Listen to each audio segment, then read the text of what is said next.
नमस्ते, मैं शिवा स्वाति हूँ और ये वीडियो एक्सप्लेन करने के लिए है कि अगर आपका किसी के साथ सोल कॉन्ट्रैक्ट है, मतलब आत्मा अगर बंधी हुई है किसी के साथ शादी में, गंधर्व विवाह में, देवलोक से, तो लाइफ में आपका वही पार्टनर अलग अलग बॉडीज़ में आ सकता है।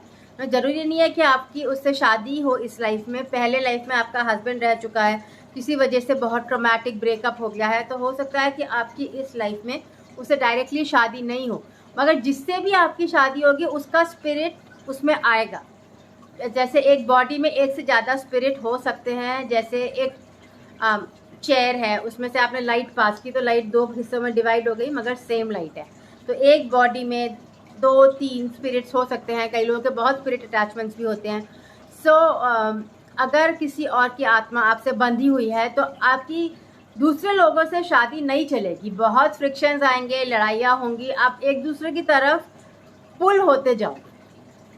जैसे मेरी एक क्लाइंट थी, उसका पहले जन्म में जिससे शादी हुई थी तो उनके बच्चे नहीं हुए थे, तो इस जन्म में उन्होंने एक दूसरे से शादी नहीं की, दूसरे लोगों से शादी की और उनसे उनके बच्चे हो गए, मगर एक दूसरे की तरफ इनका अट्रैक्शन बना रहा और एक्स्ट्रा मैरिटल अफेयर हो गया। और फिर वो पता करने आई थी कि क्यों हुआ, तो यही पता लगा कि पिछले जन्म में वो हस्बैंड वाइफ है। तो अगर आपके कोई हस्बैंड वाइफ होते हैं पिछले जन्म में, तो इस लाइफ में अफेयर होना बहुत कॉमन है कि आपका वापस प्यार हो जाएगा या अफेयर हो जाएगा, चाहे आपको रीज़न मालूम है या नहीं। और अगर उस लाइफ में ब्रेकअप ऐसे हुआ कि कंटेंटमेंट में नहीं हुआ, तो वापस आपका जन्म होगा जहां आप वापस एक दूसरे के साथ जीना चाहेंगे।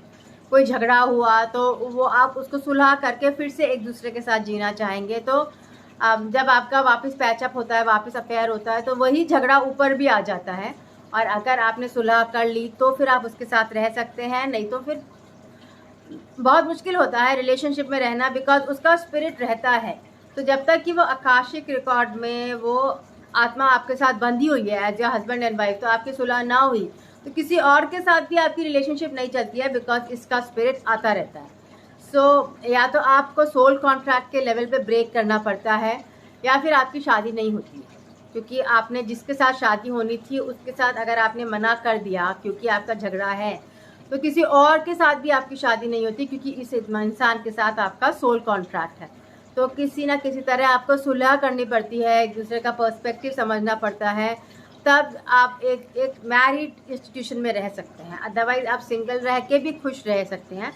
बहुत लोग आजकल सिंगल रहना पसंद करते हैं, मगर अगर आप शादी चाहते हैं तो आपको अपना सोलमेट, कई बार लोगों की शादियां नहीं होती हैं अगर एक ही ट्विन सोल एक ही सोलमेट से बंधा होता है। और पास्ट लाइफ थेरेपी में आपको पता चल जाएगा कि वो बंधा है या नहीं, और बंधा है तो कैसे उस सिचुएशन को सॉल्व किया जाए ताकि आपकी सुलह हो जाए और आप शादी कर पाएँ। कहीं ब्लैक मैजिक हुआ है तो आप उसको आपको हटाना पड़ता है ताकि एक दूसरे के साथ अंडरस्टैंडिंग आ जाए। फॉर एग्ज़ाम्पल, एक क्लाइंट था जिनके पहले शादी में बहुत झगड़ा हुआ था उनके बच्चे को लेकर, और वो जो बच्चा था, वो बच्चा एक सन्यासी था पिछले लाइफ में जिसने इनको श्राप किया था कि ये एक दूसरे से अलग हो जाए। तो वो दोनों एक दूसरे से अलग हो गए थे उस लाइफ में, और वो उसकी माँ बन के आई थी। और फिर उनकी शादी नहीं हो पाई थी।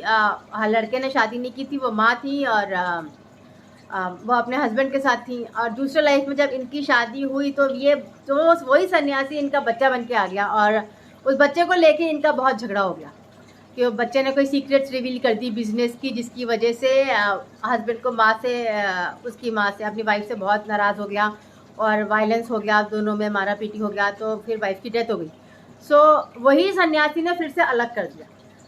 ये ब्लैक मैजिक हुआ।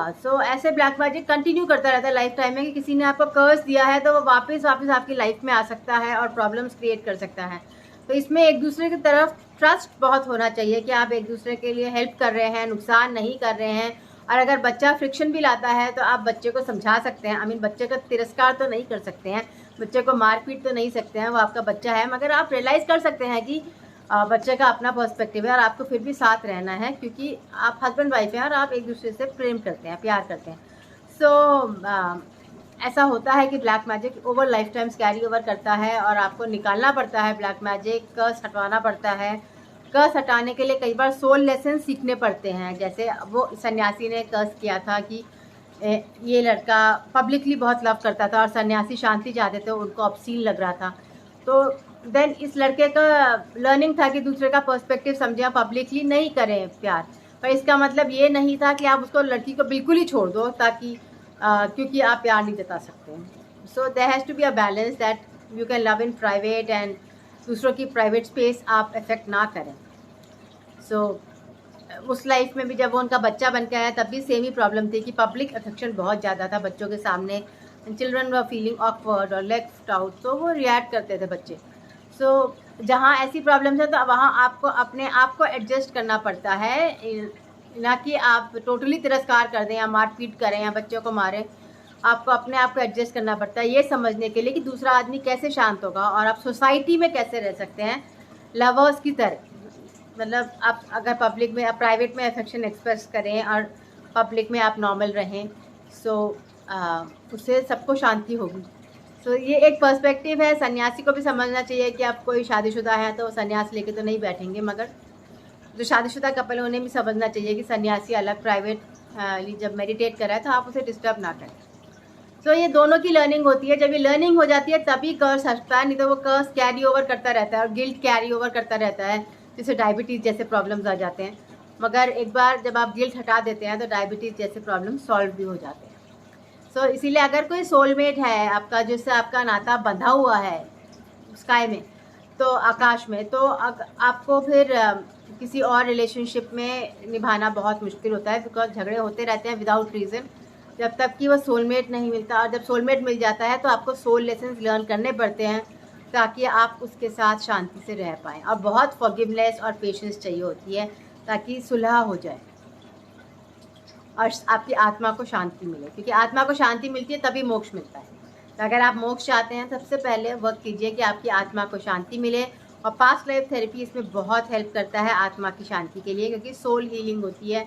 जब मैं करती हूँ पास्ट लाइफ तो सोल हीलिंग ज़रूर करती हूँ ताकि आत्मा को शांति मिले और मोक्ष की तरफ आप बढ़ें, एवोल्यूशन को, और ज़्यादा खुशी प्रेजेंट लाइफ में मिले। तो थैंक यू।